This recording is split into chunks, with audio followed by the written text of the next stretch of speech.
इस साल JEE mains के एग्जाम पैटर्न में कुछ चेंजेस हुए हैं। कुछ दिन पहले एनटीए है ना, एनटीए नेशनल टेस्टिंग एजेंसी जो जेई मेंस के एग्जाम को कंडक्ट करता है, राइट, उन्होंने कुछ चेंजेस बताए हैं।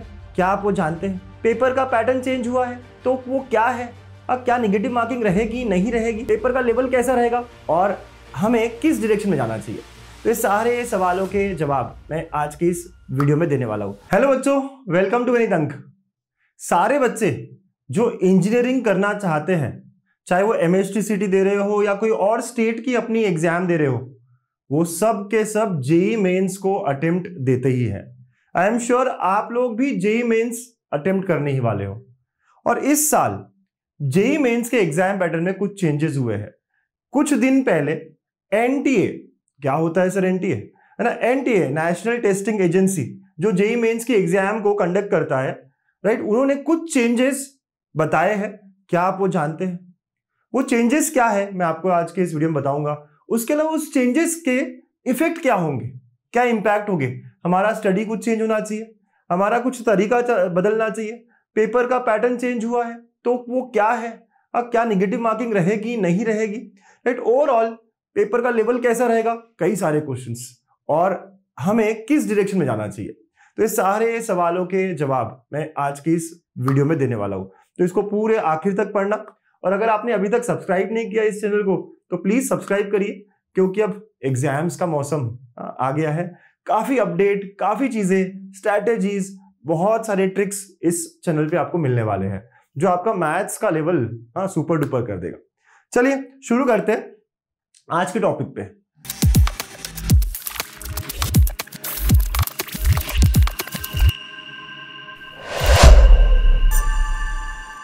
तो बात यह हो रही है कि यार एनटीए नेशनल टेस्टिंग एजेंसी उन्होंने 17 अक्टूबर को एक नोटिस जारी किया और उसमें बताया है, राइट, ये देखो पूरी इंफॉर्मेशन यहाँ बताई है। पहले उन्होंने ये बताया फर्स्ट 4 लाइंस में कि एनटीए क्या करता है।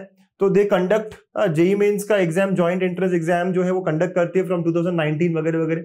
अब इन्होंने आगे बताया कि यार पैंडेमिक की वजह से, कोविड-19 की वजह से इन्होंने थोड़ा सा तब पैटर्न चेंज किया था।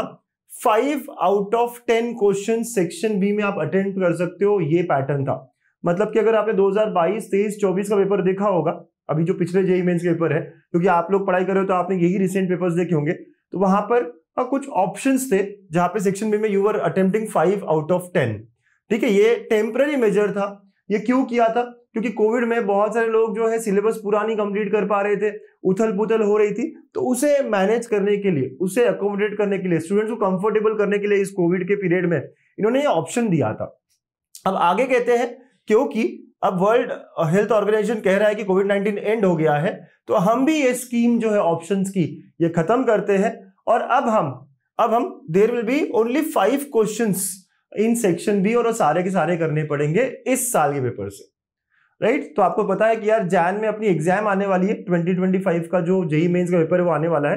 तो इस पेपर में वो ऑप्शंस वाला कॉन्सेप्ट जो है सेक्शन बी का वो खत्म होने वाला है, राइट। और आगे थोड़ी बात बताइए कि इसके डिटेल्स जो है और ब्रोशर में आ जाएंगे, ठीक है। और यस, तो भाई साहब इसके बारे में हमें बहुत अच्छे से क्लैरिटी लानी है, ठीक है। तो मैं एक बार फिर बता दूं, थोड़ा सा और क्लियर कर दूं मैं यहाँ पे आपको। ओल्ड पैटर्न का मतलब है जो 2022, 2023 में हो रहा था, 2022, 2023, 2024, ये जो पैटर्न है इसको मैं ओल्ड पैटर्न कह रहा हूं, और जो आपका 25 का पैटर्न है उसको हम न्यू फॉर्मेट कहेंगे। तो ओल्ड फॉर्मेट में क्या था, देखो, अगर आपको पता नहीं कि जेई का पेपर कैसे होता है तो थोड़ा वो भी बता दूं। जेई का paper section A, section B में होता है। फिजिक्स, केमिस्ट्री, मैथ्स, 3 घंटे का पेपर होता है, 3 आवर्स का पेपर पूरा आपको एक साथ दिया जाता है। वहां पर ऐसा होता है कि सेक्शन ए जो है वो मल्टीपल चॉइस क्वेश्चंस होते हैं, 4 में से 1 करेक्ट होगा, वो आपको बताना पड़ेगा। फिर उसके बाद सेक्शन बी जो है वो न्यूमेरिकल बेस्ड होता है, मतलब आप क्वेश्चन होते हैं वहां ऑप्शंस नहीं होते। तो 21 से लेके जो आगे के क्वेश्चंस है सेक्शन बी के, वो क्वेश्चंस जो है वो न्यूमेरिकल बेस्ड आंसर होते हैं, जिसके आपको आंसर टाइप करने होते हैं, लिखने होते हैं, ठीक है। तो ऐसा होता है, ये अभी तक का पैटर्न है। तो अभी तक क्या हो रहा था कि फिजिक्स के 20 क्वेश्चन सेक्शन ए में मिलेंगे, फिर सेक्शन बी में 10 क्वेश्चन मिलेंगे, आपको उनमें से 5 करने होते हैं, तो 5 आउट ऑफ 10 सेक्शन बी में। Same with chemistry, same with maths, तो ऐसे 25 क्वेश्चन आप आउट ऑफ 30 कर रहे होते हो। तो अगेन वही कि 100 मार्क्स का ये, 100 मार्क्स का ये, 100 मार्क्स का ये, तो टोटल 300 मार्क्स का। हर करेक्ट आंसर को आपको 4 मार्क मिलता और इनकरेक्ट आंसर को आपको -1 मिलता, और अगर आपने अटेम्प्ट नहीं किया तो 0 मिलता। ये ओल्ड फॉर्मेट, मतलब कि जो 22, 23, 24 में हुआ, कोविड के बाद हुआ है ना, उसका फॉर्मेट है। बट इस साल अब जब आप देने वाले हो तो चेंज क्या है? तो चेंज ये है कि वही होगा सेक्शन ए और सेक्शन बी, एमसीक्यू और न्यूमेरिकल बेस्ड। सेक्शन ए में कोई चेंज नहीं है, सेक्शन में 20 क्वेश्चंस थे पहले भी और अभी भी है, राइट। वही 4 ऑप्शंस होंगे, मल्टीपल चॉइस क्वेश्चंस, और आपको उसमें से एक सिलेक्ट करना होगा जो भी करेक्ट है, राइट। सेक्शन बी में चेंज हुआ है, अब यहाँ पे 5 आउट ऑफ 10 था, लेकिन यहाँ पे there will be only compulsory 5। तो अब आपको 30 क्वेश्चंस नहीं 25 क्वेश्चंस मिलेंगे और पूरे के पूरे करने हैं, कोई ऑप्शन नहीं होगा, राइट। जो पहले 5 आउट ऑफ 10 हुआ करता था वो अब नहीं है, ठीक है। केमिस्ट्री में भी जो 20 क्वेश्चंस सेक्शन ए में होंगे और सेक्शन बी में 5 कंपल्सरी क्वेश्चंस होंगे, मतलब वही 5 पूरे पूरे करने हैं, और सेक्शन मैथ्स में भी सेम होगा 20+5। अब क्योंकि इन्होंने एक और बात कही है कि यार ये कोविड के वक्त हमने ऐड किया था, तो यही पैटर्न 2019 का भी था, 2018 का भी था, राइट, यही पैटर्न, राइट। तो पहले का पैटर्न प्री कोविड एरा बोलेंगे हम इसे, तो कोविड से पहले यही पैटर्न था। यस, इन्होंने कोविड में इसे इंट्रोड्यूस किया था, ऑप्शन वाली स्ट्रेटेजी, तो कोविड के पहले ये था। तो यहां पे अब एक मेरा भी सवाल है जो मुझे डाउट है, क्योंकि +4 था, अब सेक्शन ए में तो ठीक है +4 -1 होगा, राइट। सेक्शन ए में +4 -1 होगा, that is for sure. But numerical based में सेक्शन बी में कोविड से पहले, मैं फिर बता दूं क्योंकि आपको पता नहीं होगा, आपने यार आप पता नहीं उस समय 8th में थे, किस में कौन से स्टैंडर्ड में थे, 7th 8th में होंगे, ठीक है, तो आपको शायद पता नहीं होगा, लेकिन ये सेक्शन बी में उन्होंने नो नेगेटिव मार्किंग रखी थी। तो भाई साहब पूरे 25 के लिए अब -1 होगा या न्यूमेरिकल बेस्ड के लिए नेगेटिव मार्किंग नहीं होगी, ये वाली बात जो है वो क्लियर नहीं की है, और वो क्लियर हो जाएगी जब हमें ब्रोशर मिलेगा, राइट। मेरा मन ये कहता है कि अगर ये पेपर पैटर्न पूरा पहले की तरफ लेके जा रहे हैं तो यहाँ पे नेगेटिव मार्किंग नहीं होनी चाहिए, ये मेरा मन कहता है, ये मेरा दिल कहता है, और शायद आप भी यही प्रे कर रहे होंगे, राइट। यस, चाहे आपने अच्छी पढ़ाई करी हो या नहीं करा हो, लेकिन ये न्यूमेरिकल बेस्ड जो है इसमें नेगेटिव मार्किंग ना होना इज अ गुड स्ट्रैटेजी, ठीक है, from testing point of view as well. चलिए उसके तो अपने अपने तर्क होंगे, लेकिन मैं बात ये बता रहा हूं कि पहले तो 5 आउट ऑफ 10 था, अब ये कंपल्सरी 5 होंगे। अब इन्होंने यहां -1 रखा था, इसमें भी थोड़ा चेंज किया था इन्होंने कि 21 में इन्होंने -1 नहीं रखा था, 22 में अचानक आ गए, 2022 में कहा कि यार हम -1 रखेंगे न्यूमेरिकल बेस्ड को भी, राइट। तो ठीक है, तो हर बार चेंजेस करते रहता है एनटीए, इस बार भी उन्होंने करा है चेंज, और इस बार ये थोड़ी क्लैरिटी यहां रह गई है कि -1 होगा या नहीं होगा। अब यहाँ पे हो भी सकता है कि न्यूमेरिकल बेस्ड को -1 हो और नहीं हो, वो हमें थोड़ा और क्लैरिटी मिलेगा आगे, ठीक है। चलो, तो ये बात है, पेपर का पैटर्न क्या चेंज हुआ, आई एम श्योर आप क्लैरिटी आपको मिली है। अब सर यहां पे सवाल ये आते हैं कि सर इस पेपर पैटर्न चेंज से क्या इंपैक्ट पड़ेगा, है ना। तो देखो कुछ छोटी बातें, थोड़ी पॉजिटिव बातों से शुरू करता हूं। पहला पॉजिटिव, यार एक टेंशन हट गया ना कि मेरे सामने 10 क्वेश्चन थे, कौन से 5 करूं। बहुत सारे बच्चे इसमें टाइम इतना डालते थे, सच में मैंने देखे बहुत सारे मेरे स्टूडेंट्स कि 10 में से कौन से 5 करूं, है ना। जो जिन बच्चों को पूरा आता है उनका तो बहुत टाइम खराब होता है कि यार सब पढ़ते हैं, ओके, और सब पढ़ने के बाद में ये 5 अच्छे हैं, इजी है, या ये 5 इजी है, इसमें ही 10 मिनट लगा देते हैं, राइट। तो यार 10 मिनट बहुत बड़ा समय होता है जेईई मेंस के एग्जाम में, राइट। लेकिन ऐसे बच्चे बहुत कम होते हैं। ज्यादा बच्चे तो यही होते हैं ना कि जिन्हें सब कुछ नहीं आता, जिनकी पूरी पढ़ाई नहीं हुई है, ज्यादा बच्चे यही होते हैं। 10 लाख बच्चे बैठते हैं, उसमें मैक्सिमम बच्चे यही होते हैं। तो यार जो 10 ऑप्शंस थे, इनमें से कोई 3-4 पिक करना वाज इजी, बट अब क्या हो गया, 5 क्वेश्चंस है, 5 में से 5 तो आएंगे ही नहीं, है ना, मोस्ट ऑफ दी बच्चों को, राइट। लेकिन पहले था 10 में से 4 आ गए तो हमारे 4 हो गए, 24 हम अटेम्प्ट कर पा रहे थे अगर हम पूरे पहले सेक्शन के पकड़ लेते तो। बट अब ये होगा कि 5 में से शायद 2 ही आएंगे, 3 ही आएंगे। तो एक कॉन्स भी है यहाँ पे कि यार ऑप्शंस अवेलेबल नहीं होंगे, राइट, जो कि पहले था, जो कि एक अच्छा अपॉर्चुनिटी था काफी बच्चों के लिए स्कोर करने के लिए, ठीक है। तो ये मेरा प्रोज और कॉन्स दोनों मैंने यहाँ बता दिया कि यार ऑप्शन सिलेक्शन का टाइम जो वेस्ट हो रहा था वो नहीं होगा, और सेकंड ऑप्शन सिलेक्शन होने के कारण हम ज्यादा स्कोर कर पा रहे थे, अब वो नहीं होगा, है ना। तो प्रो कॉन्स दोनों मिल रहा है यहाँ पे आपको। इसके अलावा सर लेवल ऑफ पेपर क्या होगा, तो मेरे ख्याल से अगर ये बैक टू ओरिजिनल कह रहे हैं तो यार आपको पता है क्या, आपने देखा है क्या, 2019 के पहले प्री कोविड से पहले पेपर का लेवल थोड़ा डिफिकल्ट होता था, थोड़ा ज्यादा होता था, और अभी जो है जेईई मेंस का लेवल हल्का फुल्का इन्होंने क्या किया, डाइल्यूट किया है। फिजिक्स केमिस्ट्री को लेकर, फिजिक्स को लेकर ज्यादा कर, राइट। मैथ्स तो ठीक है, हमेशा लेवल अप ही रखते हैं, अच्छा ही रखते हैं, लेकिन अगर आप फिजिक्स देखोगे तो फिजिक्स का लेवल काफी नीचे किया। एक्चुअली इन्होंने डिसाइड किया 2019 के बाद से कि सीबीएसई के अराउंड ही पेपर रहेगा, सीबीएसई पैटर्न, सीबीएसई सिलेबस के अराउंड ही पेपर रहेगा। इसीलिए लेवल ऑफ फिजिक्स केमिस्ट्री थोड़ा नीचे आया है, लेकिन maths you can always apply and have good question, जो डिफरेंशिएट कर देता है बच्चों को, टॉपर्स और बाकी बच्चों को। ठीक है, तो अगर मैं यहाँ पे इंपैक्ट की बात करूं, मैं यहाँ थोड़ा लिख कर भी लाया हूं, तो टाइम सेव होगा।